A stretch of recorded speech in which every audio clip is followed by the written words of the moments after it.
Hello friends, success book में आप सबका स्वागत है। दोस्तों, हम बात करेंगे 12 ब्रेन रूल्स बाय जॉन मेडिना की एक ऐसी किताब है जिसे पढ़ने के बाद को अपने दिमाग को इतना अपडेट कर देंगे कि आपकी सोचने की क्षमता 2 गुना हो जाएगी। 12 ब्रेन रूल्स किताब हमारे दिमाग को समझने और उसकी क्षमताओं का सही इस्तेमाल करने के लिए एक बेहद रोचक और ज्ञानवर्धक यात्रा है। लेखक जॉन मेडिना, जो एक विकासात्मक आणविक जीव विज्ञानी डेवलपमेंटल मॉलिक्यूलर बायोलॉजिस्ट हैं, ने इसे बड़े ही आसान और व्यावहारिक अंदाज में लिखा है। इस किताब में वे बताते हैं कि हमारा दिमाग कैसे काम करता है, किन परिस्थितियों में वह सबसे अच्छा प्रदर्शन करता है और किन आदतों से हम उसकी कार्यक्षमता को बढ़ा सकते हैं।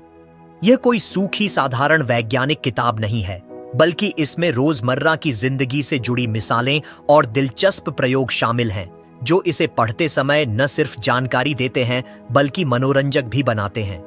इसमें बताए गए 12 नियम हमारे सोचने, सीखने और याद रखने के तरीके को बेहतर बनाने के लिए एक तरह का मार्गदर्शन है, जिन्हें अपनाकर हम काम और निजी जीवन दोनों में बड़ा बदलाव ला सकते हैं। किताब का हर नियम हमारे दिमाग के एक अहम पहलू पर रोशनी डालता है, जैसे ध्यान, याददाश्त, नींद, व्यायाम, दृश्य और श्रवण संकेत, तनाव का प्रभाव, सामाजिक संबंध और सीखने की प्रक्रिया। लेखक बताते हैं कि हम में से ज्यादातर लोग अपने दिमाग को लेकर कई गलत फहमियों के साथ जीते हैं, जैसे कि मल्टीटास्किंग हमारे लिए फायदेमंद है या उम्र बढ़ने के साथ सीखने की क्षमता खत्म हो जाती है। लेकिन वैज्ञानिक शोध इन धारणाओं को गलत साबित करता है। उदाहरण के तौर पर मेडिना बताते हैं कि हमारा दिमाग मल्टीटास्किंग में अच्छा नहीं है, बल्कि यह एक समय में एक ही चीज पर बेहतर ध्यान केंद्रित करता है। इसी तरह वे बताते हैं कि शारीरिक गतिविधि जैसे नियमित व्यायाम न केवल शरीर को फिट रखती है, बल्कि दिमाग की कार्यक्षमता को भी कई गुना बढ़ा देती है, क्योंकि यह मस्तिष्क में रक्त और ऑक्सीजन की आपूर्ति को बढ़ाता है। इस किताब में नींद के महत्व को भी विस्तार से बताया गया है। हम अक्सर सोचते हैं कि ज्यादा काम करने के लिए नींद में कटौती करना अच्छा है, लेकिन असलियत इसके उलट है। नींद की कमी से हमारी याददाश्त, ध्यान और रचनात्मक सोच पर गहरा असर पड़ता है। लेखक बताते हैं कि नींद के दौरान हमारा दिमाग दिन भर सीखी और देखी गई चीजों को व्यवस्थित करता है और उन्हें लंबी अवधि की याददाश्त में बदलता है। इसी तरह तनाव पर दिए गए अध्याय में यह साफ होता है कि लंबे समय तक बना रहने वाला तनाव हमारे दिमाग के लिए कितना हानिकारक हो सकता है, क्योंकि यह सीखने की क्षमता और याददाश्त दोनों को नुकसान पहुंचाता है। एक और दिलचस्प पहलू है सामाजिक संबंधों की ताकत। किताब बताती है कि इंसान एक सामाजिक प्राणी है और रिश्तों का सीधा असर उसके दिमाग के स्वास्थ्य पर पड़ता है। अच्छे रिश्ते न केवल मानसिक शांति देते हैं, बल्कि हमें ज्यादा खुश और उत्पादक बनाते हैं। सीखने के संदर्भ में लेखक यह भी समझाते हैं कि हमारा दिमाग दृश्य संकेतों को अन्य इंद्रियों की तुलना में ज्यादा अच्छी तरह से याद रखता है। यही वजह है कि जब हम किसी चीज को तस्वीर या डायग्राम के रूप में देखते हैं, तो उसे लंबे समय तक याद रख पाते हैं। 12 ब्रेन रूल्स का एक बड़ा फायदा यह है कि यह सिर्फ जानकारी नहीं देती, बल्कि आपको यह भी सिखाती है कि इन नियमों को अपनी जिंदगी में कैसे लागू किया जाए। लेखक हर नियम के बाद व्यावहारिक सुझाव देते हैं, जैसे कि अपने काम के बीच में छोटे छोटे ब्रेक लेना, रोज कुछ मिनट एक्सरसाइज करना, सोने जागने का नियमित समय बनाना और पढ़ाई या काम के दौरान ज्यादा से ज्यादा विजुअल सामग्री का इस्तेमाल करना। यह किताब किसी भी उम्र के व्यक्ति के लिए फायदेमंद है, चाहे आप छात्र हों, पेशेवर हों या रिटायरमेंट के बाद नई चीजें सीखने की कोशिश कर रहे हों। इस किताब को पढ़ने का अनुभव एक तरह से आईना दिखाने जैसा है, जिसमें आप अपने दिमाग की वास्तविक क्षमताओं और कमजोरियों को पहचान पाते हैं। यह आपको यह एहसास कराती है कि हमारा दिमाग अद्भुत है, लेकिन इसकी पूरी क्षमता तभी सामने आती है जब हम उसके काम करने के तरीके को समझते हैं और उसके अनुसार अपनी आदतें बदलते हैं। 12 ब्रेन रूल्स केवल एक किताब नहीं, बल्कि एक मार्गदर्शक है जो आपको बताती है कि दिमाग के साथ दोस्ती कैसे की जाए और उसकी ताकत को अपने लक्ष्यों को हासिल करने में कैसे बदला जाए। इसे पढ़ने के बाद आप न सिर्फ खुद को बेहतर तरीके से समझ पाएंगे, बल्कि अपने आसपास की दुनिया को भी एक नए नजरिए से देखेंगे। पहला चैप्टर व्यायाम पर आधारित है और इसमें जॉन मेडिना बताते हैं कि हमारा दिमाग सिर्फ सोचने और समझने की मशीन नहीं है, बल्कि यह हमारे पूरे शरीर के स्वास्थ्य और गतिविधि से गहराई से जुड़ा हुआ है। लेखक शुरुआत में एक रोचक तथ्य बताते हैं कि अगर इंसानों के इतिहास को एक दिन में समेट दिया जाए तो हम में से ज्यादातर समय हमने खाना बदोश शिकारी के रूप में बिताया है, यानी लगातार चलना, दौड़ना, चढ़ना और उतरना हमारी प्राकृतिक जीवन शैली का हिस्सा रहा है। हजारों सालों तक हमारा शरीर और दिमाग इस तरह के सक्रिय जीवन के लिए विकसित हुआ है, लेकिन आधुनिक समय में हम में से अधिकांश लोग दिन का अधिकांश समय कुर्सी पर बैठकर बिताते हैं। यही असंतुलन हमारी मानसिक और शारीरिक क्षमता को धीरे धीरे कम कर देता है। मेडिना के अनुसार दिमाग को स्वस्थ और सक्रिय रखने के लिए नियमित व्यायाम सबसे कारगर तरीका है। लेखक बताते हैं कि वैज्ञानिक शोध स्पष्ट रूप से यह दर्शाते हैं कि व्यायाम सिर्फ मांसपेशियों के लिए नहीं, बल्कि दिमाग के लिए भी उतना ही जरूरी है। जब हम शारीरिक गतिविधि करते हैं तो हमारे मस्तिष्क में रक्त का प्रवाह बढ़ता है और उसके साथ ज्यादा ऑक्सीजन और ग्लूकोज पहुंचता है। यह दोनों चीजें दिमाग के सुचारू रूप से काम करने के लिए ईंधन की तरह होती हैं। साथ ही व्यायाम के दौरान ऐसे रसायन निकलते हैं जो न्यूरॉन्स यानी तंत्रिका कोशिकाओं की सेहत को बनाए रखते हैं और नए न्यूरॉन्स के निर्माण को बढ़ावा देते हैं। इसका नतीजा यह होता है कि हमारा दिमाग न केवल तेजी से काम करता है, बल्कि ज्यादा समय तक सक्रिय और चुस्त रहता है। किताब में लेखक एक मजेदार लेकिन सोचने पर मजबूर कर देने वाली तुलना करते हैं। वे कहते हैं कि अगर आप अपने दिमाग को सुपर कंप्यूटर की तरह तेज और भरोसेमंद रखना चाहते हैं तो उसे एक एथलीट की तरह ट्रेन करना होगा। इसका मतलब है कि रोजाना कम से कम आधा घंटा चलना, जॉगिंग करना या कोई भी ऐसा व्यायाम करना जो आपके शरीर को हिलाए डुलाए। वे यह भी बताते हैं कि व्यायाम का असर केवल लंबे समय में नहीं, बल्कि तुरंत भी महसूस होता है। यहां तक कि सिर्फ एक सेशन की शारीरिक गतिविधि आपके मूड को बेहतर बना सकती है, ध्यान केंद्रित करने की क्षमता बढ़ा सकती है और रचनात्मक सोच को प्रोत्साहित कर सकती है।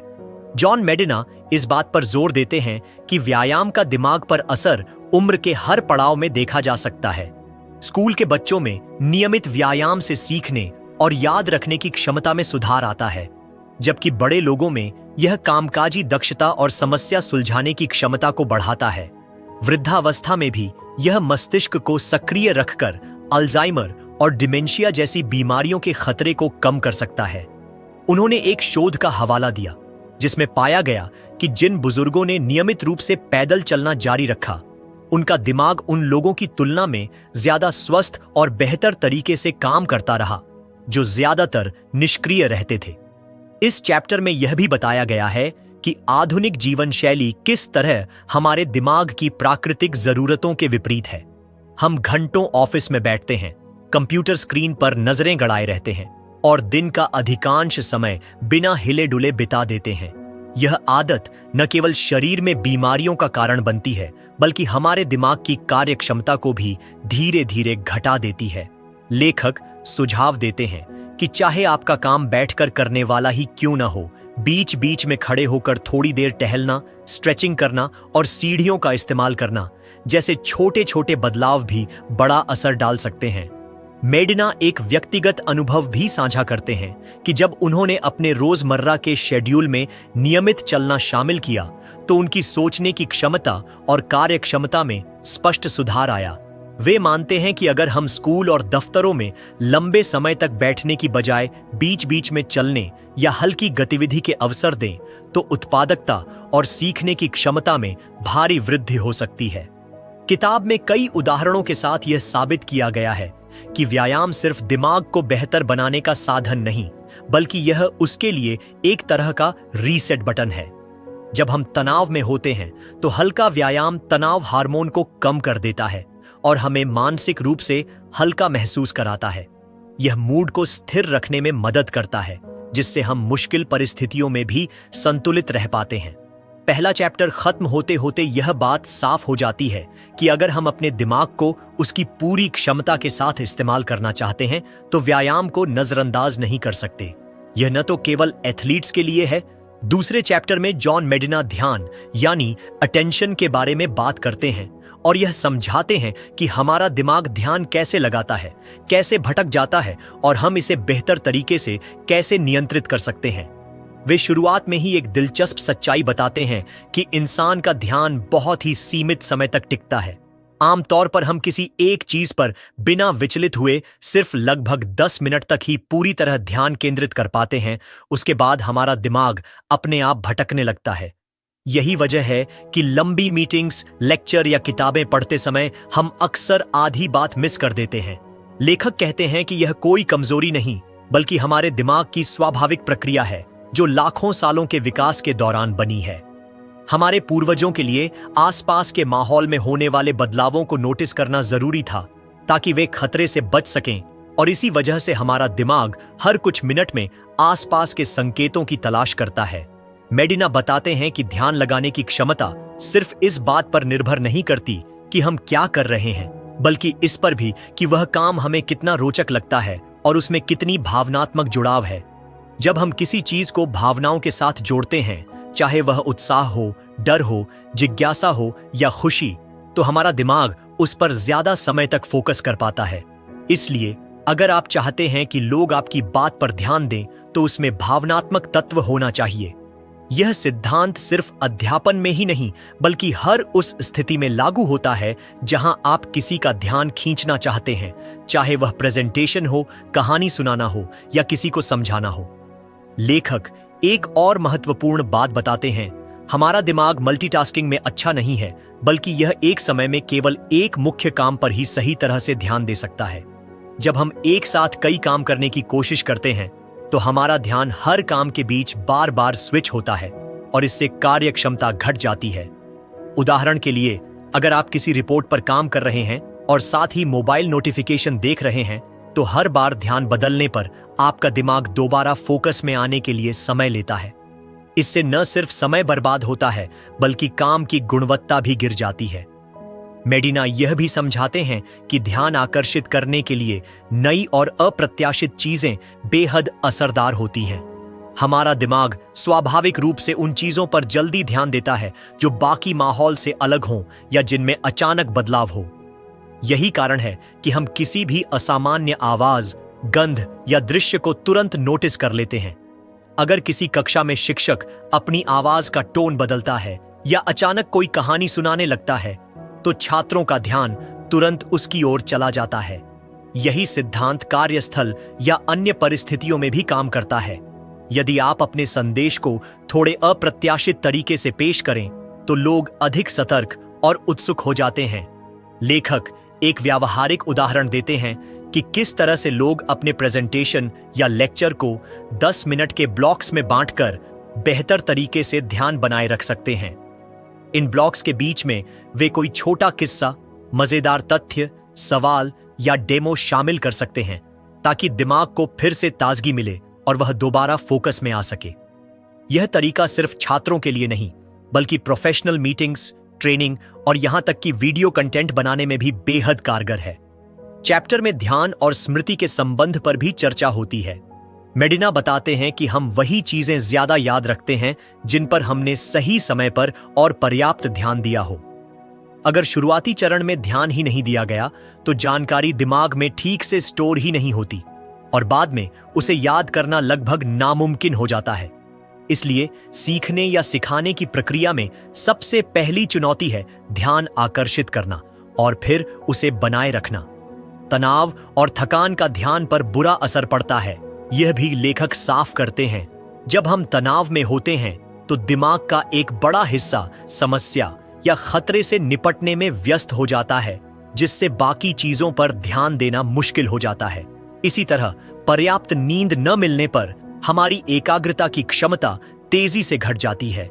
इसलिए ध्यान को बेहतर बनाने के लिए जरूरी है कि हम अपने मानसिक और शारीरिक स्वास्थ्य का ख्याल रखें, अच्छी नींद लें, तनाव कम करने के तरीके अपनाएं और अपने दिमाग को समय समय पर ब्रेक दें। मेडिना के अनुसार, अगर आप चाहते हैं, तीसरे चैप्टर में जॉन मेडिना याददाश्त यानी मेमोरी के पहले हिस्से पर ध्यान केंद्रित करते हैं, जिसे वे शॉर्ट टर्म मेमोरी या वर्किंग मेमोरी कहते हैं। वे शुरुआत में ही एक दिलचस्प बात बताते हैं कि हम इंसान जितना सोचते हैं उतनी अच्छी तरह चीजों को तुरंत याद नहीं रख पाते। हमारा दिमाग बेहद जटिल है, लेकिन इसकी अपनी सीमाएं हैं। जो भी जानकारी हमें मिलती है वह सीधे लंबे समय की याद में नहीं जाती, बल्कि पहले एक अस्थायी स्टोरेज में आती है जिसे हम कार्यशील स्मृति कहते हैं। यहां से ही तय होता है कि कौन सी चीजें लंबे समय तक याद रहेंगी और कौन सी पल भर में गायब हो जाएंगी। लेखक एक साधारण उदाहरण देते हैं। अगर कोई आपको अचानक 7 अंकों का फोन नंबर बोले तो आप उसे कुछ सेकंड तक याद रख सकते हैं, लेकिन अगर उसी दौरान कोई और आपको सवाल पूछ दे या ध्यान भटका दे तो वह नंबर लगभग तुरंत भूल जाएगा। यही वजह है कि हमारी कार्यशील स्मृति को नाजुक कहा जाता है। इसमें बहुत सीमित मात्रा में ही जानकारी रखी जा सकती है, और वह भी थोड़े समय के लिए। शोध के मुताबिक एक समय में हम लगभग 7+ या -2 आइटम ही दिमाग में सक्रिय रख पाते हैं। इस सीमा के कारण ही लंबे और जटिल निर्देशों को याद रखना कठिन होता है, जब तक कि हम उन्हें छोटे और अर्थपूर्ण हिस्सों में न बांट लें। मेडिना यह भी बताते हैं कि हमारी याददाश्त का प्रदर्शन इस बात पर भी निर्भर करता है कि हमें जानकारी कैसे दी जा रही है। अगर वह जानकारी हमारे लिए अर्थपूर्ण है, किसी पुरानी याद से जुड़ी है या उसमें कोई भावनात्मक जुड़ाव है, तो उसके लंबे समय तक याद रहने की संभावना बहुत बढ़ जाती है। दूसरी तरफ बेमतलब और असंबंधित चीजें जल्दी भूल जाती हैं। यही वजह है कि शिक्षक या ट्रेनर अगर किसी कठिन विषय को कहानी, चित्र या उदाहरणों के साथ जोड़कर समझाएं तो छात्र उसे अधिक समय तक याद रख पाते हैं। एक और दिलचस्प पहलू यह है कि हमारा दिमाग नई जानकारी को पुरानी जानकारी से जोड़कर बेहतर तरीके से स्टोर करता है। इसे एसोसिएशन कहा जाता है। उदाहरण के लिए, अगर आप किसी नए व्यक्ति से मिलते हैं और उसका नाम किसी पुराने दोस्त के नाम जैसा है, तो आपके दिमाग में दोनों नामों का लिंक बन जाता है, जिससे याद रखना आसान हो जाता है। लेखक इसे हुक्स का सिद्धांत कहते हैं। दिमाग में पहले से मौजूद जानकारी के हुक पर नई जानकारी को टांग दो तो वह आसानी से गिरती नहीं है। मेडिना यह भी बताते हैं कि ध्यान और याददाश्त का सीधा संबंध है। अगर किसी चीज पर शुरुआत में ही ध्यान नहीं दिया गया तो उसे याद करने का कोई सवाल ही नहीं उठता। यही कारण है कि मल्टीटास्किंग करते समय हम अक्सर चीजें भूल जाते हैं, क्योंकि हम उन्हें पूरी तरह से नोटिस ही नहीं कर पाते। वे इस बात पर जोर देते हैं कि जो भी चीज हम सच में याद रखना चाहते हैं उस पर हमें पूरी एकाग्रता के साथ ध्यान देना चाहिए और ध्यान भटकाने वाली चीजों को कम करना चाहिए। इस चैप्टर में यह भी समझाया गया है कि दोहराव याददाश्त को मजबूत बनाने का सबसे प्रभावी तरीका है, लेकिन दोहराव का तरीका भी मायने रखता है। लगातार एक ही समय में रटने के बजाय अगर हम बीच बीच में अंतराल देकर अभ्यास करें तो दिमाग को जानकारी को प्रोसेस और स्टोर करने का समय मिलता है। इसे स्पेस्ड रेपिटेशन कहा जाता है और यह लंबी अवधि में याददाश्त के लिए बहुत फायदेमंद है। मेडिना एक व्यावहारिक उदाहरण देते हैं। अगर आपको कोई प्रेजेंटेशन याद रखना है तो उसे एक ही दिन में 10 बार रटने की बजाय अगले कुछ दिनों तक अलग अलग समय पर दोहराएं। इससे दिमाग में न्यूरॉन्स के बीच कनेक्शन मजबूत होंगे और जानकारी लंबे समय तक बनी रहेगी। वे यह भी सलाह देते हैं कि सीखने के तुरंत बाद अच्छी नींद लेना भी याददाश्त के लिए बेहद जरूरी है, क्योंकि नींद के दौरान ही दिमाग नई जानकारी को स्थायी रूप में संग्रहित करता है। लेखक ये मानते हैं कि भूलना भी दिमाग का एक जरूरी काम है। अगर हम हर एक चीज को हमेशा के लिए याद रखते तो हमारा दिमाग एक अव्यवस्थित स्टोर बन जाता, जिसमें जरूरी और गैर जरूरी सब कुछ गड्ढमड्ढ होता रहता। भूलना हमें केवल जरूरी और प्रासंगिक चीजें याद रखने में मदद करता है, लेकिन चुनौती यह है कि हम गैर जरूरी को भूलें और जरूरी को संभाल कर रखें। चैप्टर में एक और महत्वपूर्ण बात यह है कि भावनाएं याददाश्त को बेहद गहरा बना देती हैं। जिन घटनाओं में कोई गहरी भावना जुड़ी हो, खुशी, डर, दुख या गुस्सा, वे अक्सर सालों तक याद रहती हैं। यही वजह है कि हमें अपने बचपन की कुछ खास घटनाएं बहुत स्पष्ट याद होती हैं, जबकि उसी समय की साधारण बातें बिल्कुल याद नहीं रहती। मेडिना कहते हैं, चौथे चैप्टर में जॉन मेडिना याददाश्त के दूसरे हिस्से यानी लॉन्ग टर्म मेमोरी पर बात करते हैं और यह बताते हैं कि हमारा दिमाग जानकारी को लंबे समय तक कैसे संजोकर रखता है और क्यों हम कभी-कभी जरूरी चीजें भी भूल जाते हैं। वे शुरुआत में ही बताते हैं कि जानकारी को लंबे समय के लिए सुरक्षित रखना एक साधारण सीधी प्रक्रिया नहीं है, बल्कि यह कई चरणों से होकर गुजरती है। पहले हमें जानकारी पर ध्यान देना होता है, फिर वह हमारी शॉर्ट टर्म मेमोरी में जाती है और वहां से विशेष प्रक्रियाओं के जरिए यह लॉन्ग टर्म मेमोरी में बदलती है। अगर इन चरणों में से किसी में भी गड़बड़ हो जाए तो जानकारी स्थायी रूप से स्टोर नहीं हो पाती। यही कारण है कि हम बहुत सी चीजें जल्दी भूल जाते हैं, भले ही वे उस समय हमारे लिए महत्वपूर्ण लगी हों। मेडिना बताते हैं कि लॉन्ग टर्म मेमोरी को मजबूत बनाने के लिए दिमाग को एनकोडिंग और रिट्रीवल दोनों प्रक्रियाओं की जरूरत होती है। एनकोडिंग वह चरण है जिसमें हम जानकारी को एक स्थायी रूप में बदलते हैं और रिट्रीवल वह प्रक्रिया है जिसमें हम उसे जरूरत पड़ने पर फिर से याद करते हैं। अक्सर लोग सोचते हैं कि सिर्फ एक बार ध्यान से पढ़ लेने या सुन लेने से बात हमेशा के लिए याद रह जाएगी, लेकिन हकीकत यह है कि बिना दोहराव और रिवीजन के याददाश्त धीरे धीरे धुंधली होने लगती है। लेखक यहाँ फॉरगेटिंग कर्व का जिक्र करते हैं, जो दिखाता है कि बिना दोहराव के हम कुछ ही दिनों में 90% तक जानकारी भूल सकते हैं। इस चैप्टर में यह भी बताया गया है कि दोहराव का समय और तरीका बेहद महत्वपूर्ण है। लगातार और एक ही समय पर रटने की बजाय अगर हम समय समय पर अलग अलग अंतराल पर उस जानकारी को दोहराएं तो उसका असर कई गुना बढ़ जाता है। इस तकनीक को स्पेस्ड रेपिटेशन कहा जाता है और यह हमारी लॉन्ग टर्म मेमोरी को मजबूत बनाने में सबसे असरदार तरीकों में से एक है। मेडिना सलाह देते हैं कि अगर आप कुछ नया सीख रहे हैं तो पहले दिन गहन अभ्यास करें, फिर अगले दिन, फिर कुछ दिनों बाद और फिर कुछ हफ्तों बाद उसे दोहराएं। यह तरीका दिमाग में न्यूरॉन्स के बीच कनेक्शन को मजबूत करता है और जानकारी को गहराई से स्टोर कर देता है। लेखक यह भी बताते हैं कि भावनाएं लॉन्ग टर्म मेमोरी को बेहद शक्तिशाली बना सकती हैं। जिन घटनाओं या तथ्यों के साथ गहरी भावनाएं जुड़ी होती हैं, वे हमारे दिमाग में लगभग स्थायी रूप से दर्ज हो जाती हैं। यही कारण है कि हमें अपने जीवन के कुछ खास पलों की याद बेहद स्पष्ट रहती है, चाहे वे अच्छे हों या बुरे। इसे फ्लैशबल्ब मेमोरी कहा जाता है, ऐसी यादें जो एक तस्वीर की तरह हमारे दिमाग में जम जाती हैं। हालांकि मेडिना यह भी चेतावनी देते हैं कि भावनाएं कभी-कभी याददाश्त को विकृत भी कर सकती हैं, क्योंकि हम उन घटनाओं को अपनी भावनाओं के अनुसार थोड़ा बदलकर याद कर सकते हैं। इस चैप्टर में एक और रोचक पहलू यह है कि याद रखने का सबसे अच्छा तरीका सिर्फ पढ़ना या सुनना नहीं, बल्कि उस जानकारी को सक्रिय रूप से इस्तेमाल करना है। अगर आप कोई नया कौशल सीख रहे हैं तो उसे केवल देखने या पढ़ने के बजाय खुद अभ्यास करें। लेखक इसे एक्टिव रिट्रीवल कहते हैं, यानी जानकारी को दिमाग से निकालने की कोशिश करना। उदाहरण के लिए, अगर आपने किसी किताब का एक अध्याय पढ़ा है तो उसे बंद करके खुद से पूछें कि आपने क्या पढ़ा और उसे अपने शब्दों में दोहराएं। यह तरीका जानकारी को लॉन्ग टर्म मेमोरी में जमाने का सबसे असरदार तरीका है। मेडिना एक और महत्वपूर्ण बिंदु पर जोर देते हैं, नई जानकारी को पुरानी जानकारी से जोड़ना।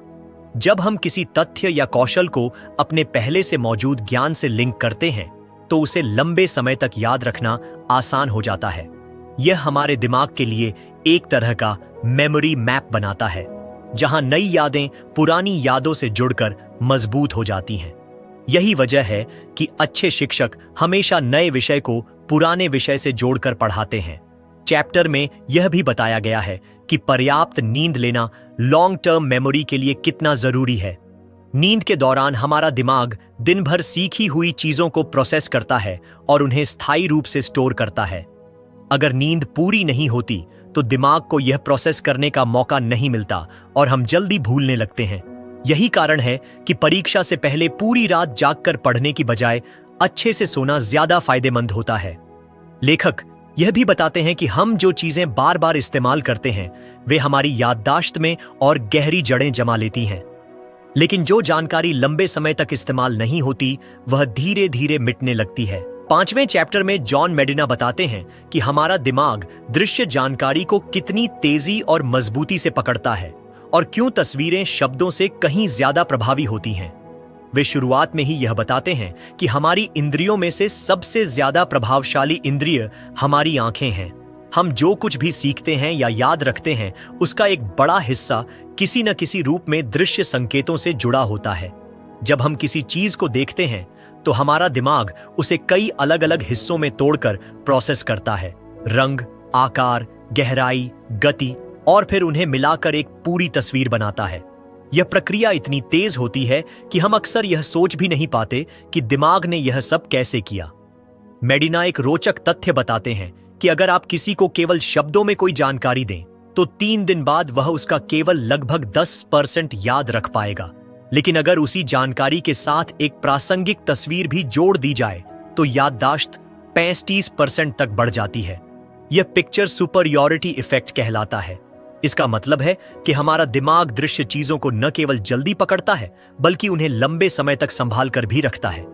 यही कारण है कि हम बचपन की तस्वीरों को देखकर तुरंत पुराने पल याद कर लेते हैं, लेकिन उसी समय के लिखे हुए नोट्स शायद बिल्कुल याद ना आए।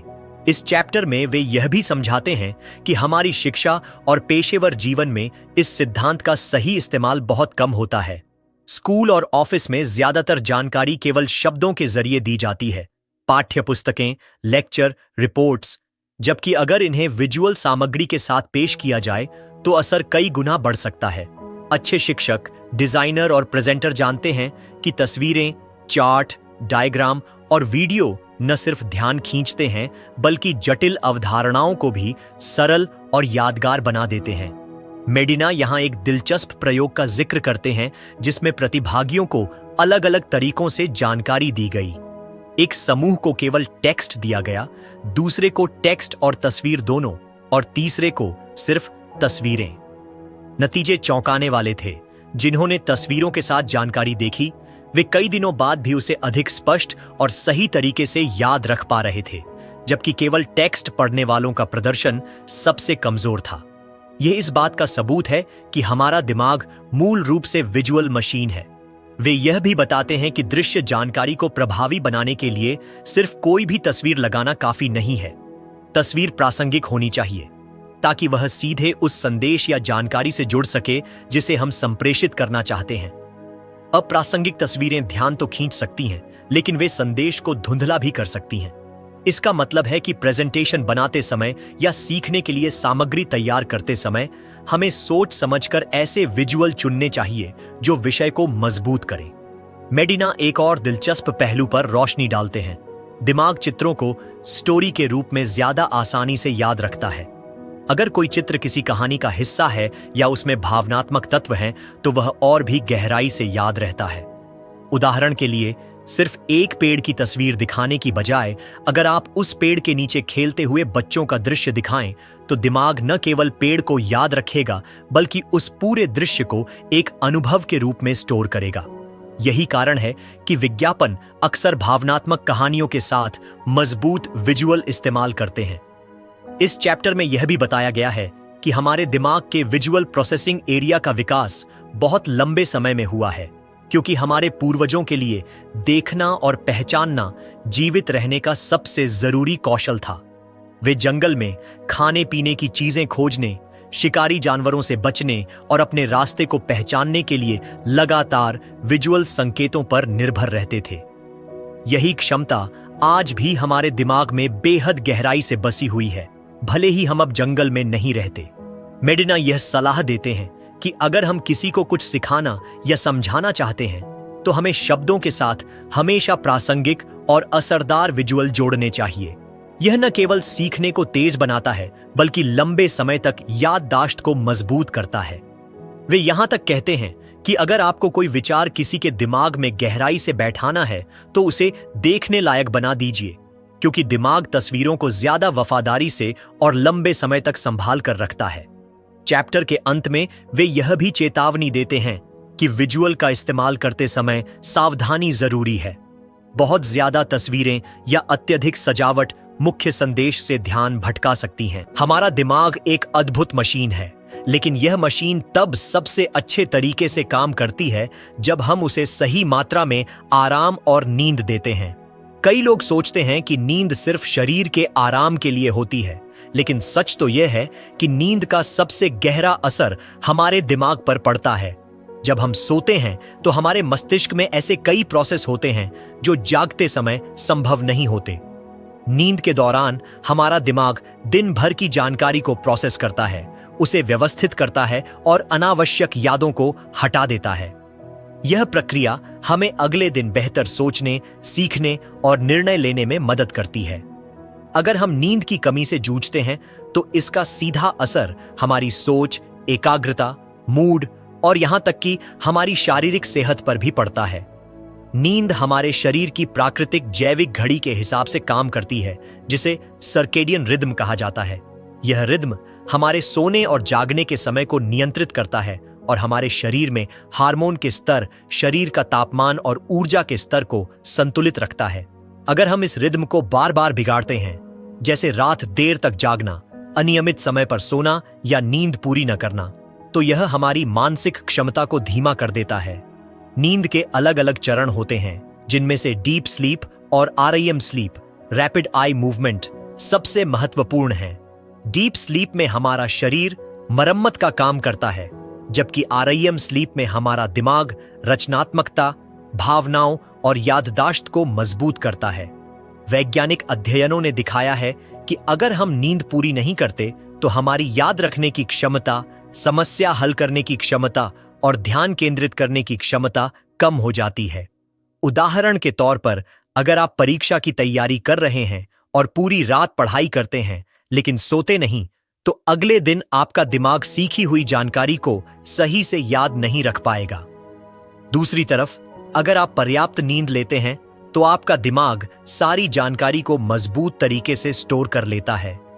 यह प्रक्रिया ऐसे होती है जैसे कोई लाइब्रेरियन दिन भर आई किताबों को सही जगह पर रख रहा हो, ताकि बाद में उन्हें आसानी से ढूंढा जा सके। नींद न केवल मानसिक स्वास्थ्य बल्कि शारीरिक स्वास्थ्य के लिए भी बेहद जरूरी है। नींद की कमी से मोटापा, डायबिटीज, हृदय रोग और कमजोर इम्यून सिस्टम जैसी समस्याओं का खतरा बढ़ जाता है। यह हमारे मूड को भी प्रभावित करती है और हमें चिड़चिड़ा, तनावग्रस्त और उदास बना सकती है। कई बार लोग सोचते हैं कि वीकेंड पर लंबी नींद लेकर हफ्ते भर की कमी पूरी हो सकती है, लेकिन यह सिर्फ एक भ्रम है। शरीर और दिमाग को हर दिन एक निश्चित समय की नींद चाहिए, और अगर यह नियमित न हो तो असर लंबे समय तक रह सकता है। नींद को बेहतर बनाने के लिए हमें अपने सोने का समय तय करना चाहिए और उसी पर टिके रहना चाहिए। सोने से पहले मोबाइल, लैपटॉप या टीवी जैसी स्क्रीन से दूरी बनाना चाहिए, क्योंकि इनसे निकलने वाली ब्लू लाइट हमारी नींद को खराब कर सकती है। सोने से पहले हल्का पढ़ना, ध्यान लगाना या धीमा संगीत सुनना नींद की गुणवत्ता को बेहतर कर सकता है। कमरे का तापमान ठंडा और वातावरण शांत होना भी बहुत फर्क डालता है। कैफीन और अल्कोहल का सेवन सोने से पहले करने से बचना चाहिए, क्योंकि ये नींद के चक्र को बाधित कर सकते हैं। एक दिलचस्प बात यह है कि झपकी लेना भी दिमाग के लिए फायदेमंद हो सकता है, खासकर अगर आपको पर्याप्त रात की नींद नहीं मिली है। 20 से 30 मिनट की पावर नैप आपकी ऊर्जा और ध्यान को तुरंत बढ़ा सकती है, लेकिन इसे ज्यादा लंबा करने से आप सुस्ती महसूस कर सकते हैं। नींद को प्राथमिकता देना सिर्फ आराम करने के लिए नहीं, बल्कि अपने मस्तिष्क को उसकी पूरी क्षमता से काम करने का मौका देने के लिए भी जरूरी है। हम सभी के पास दिन में 24 घंटे होते हैं, और अगर हम उनमें से 7 से 8 घंटे सोने में लगाते हैं तो बाकी समय में हम अधिक प्रभावी, रचनात्मक और खुश रह सकते हैं। अंत में यह समझना जरूरी है कि नींद कोई समय की बर्बादी नहीं है, बल्कि यह एक निवेश है जो हमें मानसिक, भावनात्मक और शारीरिक रूप से बेहतर बनाता है। जैसे एक मोबाइल फोन को चार्ज करना जरूरी होता है ताकि वह सही से काम करे, वैसे ही हमारे दिमाग को नींद के जरिए चार्ज करना जरूरी है। जब हम इसे गंभीरता से लेते हैं तो हमारी सीखने की क्षमता, स्मृति, रचनात्मकता और जीवन की गुणवत्ता सभी बेहतर हो जाती है। नींद को नजरअंदाज करना अपने मस्तिष्क की सबसे बड़ी ताकत को कमजोर करने जैसा है। जीवन के हर पल में हमारा मस्तिष्क हमारे साथ होता है। हर निर्णय, हर भावना और हर स्मृति के पीछे उसकी ही भूमिका होती है, लेकिन अक्सर हम इसे सिर्फ एक अंग के रूप में देखते हैं जो हमारे शरीर का हिस्सा है, जबकि असल में यह हमारी पहचान, हमारी सोच और हमारी दुनिया को देखने का तरीका तय करता है। इस किताब में हमने जिन नियमों को समझा वे सिर्फ सिद्धांत नहीं हैं, बल्कि ऐसे उपकरण हैं जिनसे हम अपने जीवन को बेहतर ढंग से जी सकते हैं। अंतिम क्षणों में यह समझना जरूरी है कि मस्तिष्क का ख्याल रखना सिर्फ मानसिक क्षमता को बढ़ाने के लिए नहीं, बल्कि पूरे जीवन को संपूर्ण बनाने के लिए है। जब हम अपनी दिनचर्या में छोटे छोटे बदलाव करते हैं, जैसे बेहतर नींद लेना, नियमित व्यायाम करना, सीखते रहना और अपने आसपास के लोगों से अच्छे संबंध बनाए रखना, तो हम अपने मस्तिष्क के लिए वह माहौल तैयार करते हैं जिसमें वह पनप सके। ये बातें सुनने में आसान लग सकती हैं, लेकिन इन्हें लंबे समय तक निभाना ही असली चुनौती होती है। मस्तिष्क को विकसित करने की प्रक्रिया किसी तेज नतीजे वाली दौड़ नहीं है, यह एक धीमी और स्थिर यात्रा है। जब हम अपने विचारों और आदतों को सचेत रूप से दिशा देते हैं, तो समय के साथ हमारे सोचने का तरीका, हमारी रचनात्मकता और हमारी समस्याओं को हल करने की क्षमता बदलने लगती है। हमारा मस्तिष्क अनुभवों से आकार लेता है और इसीलिए यह जरूरी है कि हम उसे सही तरह के अनुभव दें। अगर हम लगातार नकारात्मकता, तनाव और बेकार की जानकारी में उलझे रहेंगे, तो मस्तिष्क उसी के अनुसार ढल जाएगा। लेकिन अगर हम खुद को प्रेरणादायक माहौल में रखें, नई चीजें सीखें, सार्थक बातचीत करें और जीवन में कृतज्ञता का भाव लाएं, तो मस्तिष्क भी उसी दिशा में बढ़ेगा। ये समझ लेना जरूरी है कि हम जो कुछ भी बार बार करते हैं, वही हमारे न्यूरल पाथवे को मजबूत करता है। यानी अगर हम रोज शिकायत करते हैं, तो शिकायत करना आसान हो जाएगा, और अगर हम रोज समाधान खोजते हैं, तो समस्याओं को हल करना हमारी दूसरी प्रकृति बन जाएगी। हमारे समाज में अक्सर बुद्धिमत्ता को IQ टेस्ट या अंकों से मापा जाता है, लेकिन असल में यह एक अधूरी तस्वीर है। असली बुद्धिमत्ता में भावनात्मक समझ, रचनात्मकता, सामाजिक जुड़ाव और जीवन में बदलाव के प्रति लचीलापन भी शामिल है। मस्तिष्क की इन क्षमताओं को बढ़ाने के लिए हमें सिर्फ किताबें पढ़ने या जानकारी इकट्ठा करने की जरूरत नहीं, बल्कि वास्तविक जीवन में प्रयोग करने और असफलताओं से सीखने की भी जरूरत है। हर गलती मस्तिष्क को यह सिखाती है कि अगली बार क्या अलग किया जा सकता है, और यही दोहराव हमें आगे बढ़ाता है। मस्तिष्क की खूबसूरती यह है कि यह उम्र के किसी भी पड़ाव पर बदल सकता है। विज्ञान ने साबित कर दिया है कि न्यूरोप्लास्टिसिटी यानी मस्तिष्क की लचीलापन क्षमता हमें नए कौशल सीखने और पुरानी आदतें बदलने का मौका देती है। इसका मतलब है कि चाहे हम किसी भी उम्र में हों, अपने जीवन की दिशा बदलना संभव है। बस इसके लिए हमें खुद को चुनौती देने, अपनी सुविधा के घेरे से बाहर निकलने और लगातार कोशिश करने की जरूरत है। यह कभी आसान नहीं होगा, लेकिन यही वह प्रक्रिया है जो हमें मानसिक रूप से सक्रिय, सतर्क और संतुष्ट रखेगी। इस किताब के हर नियम का सार यही है कि मस्तिष्क की जरूरतों को समझकर हम उसके साथ साझेदारी करें, उसके खिलाफ नहीं। हम जितना उसे थकाते हैं, उतना ही उसे आराम भी देना चाहिए। हम जितना उसे जटिल कामों में लगाते हैं, उतना ही उसे सादगी और ध्यान का अनुभव भी कराना चाहिए। मस्तिष्क को संतुलन की जरूरत होती है, और जब हम यह संतुलन बना लेते हैं, तो जीवन का हर पहलू बेहतर होने लगता है। हम यह भी भूल जाते हैं कि मस्तिष्क अकेला काम नहीं करता, वह पूरे शरीर के साथ तालमेल में है। अगर हमारा शरीर अस्वस्थ है, तो मस्तिष्क का प्रदर्शन भी गिर जाता है। इसलिए मानसिक विकास के साथ शारीरिक स्वास्थ्य पर ध्यान देना उतना ही जरूरी है। अच्छा भोजन, पर्याप्त पानी, गहरी नींद और सक्रिय जीवन शैली, ये सब मस्तिष्क के लिए ऊर्जा का काम करते हैं। इसके बिना चाहे हम कितनी भी कोशिश कर लें, मस्तिष्क अपनी पूरी क्षमता पर काम नहीं कर पाएगा। अंत में यह याद रखना जरूरी है कि मस्तिष्क सिर्फ तथ्यों और आंकड़ों का भंडार नहीं, बल्कि यह हमारी भावनाओं, सपनों और उम्मीदों का घर है। इसे समझना और इसका ख्याल रखना अपने आप का ख्याल रखने के बराबर है। हम सबके पास अपनी सोच को आकार देने, अपने अनुभवों से सीखने और अपने भविष्य को बनाने की क्षमता है। सवाल यह नहीं है कि हमारे पास कितना समय है, बल्कि यह है कि हम उस समय का उपयोग कैसे करते हैं। अगर हम अपने मस्तिष्क को उसकी जरूरत के अनुसार पोषण देंगे,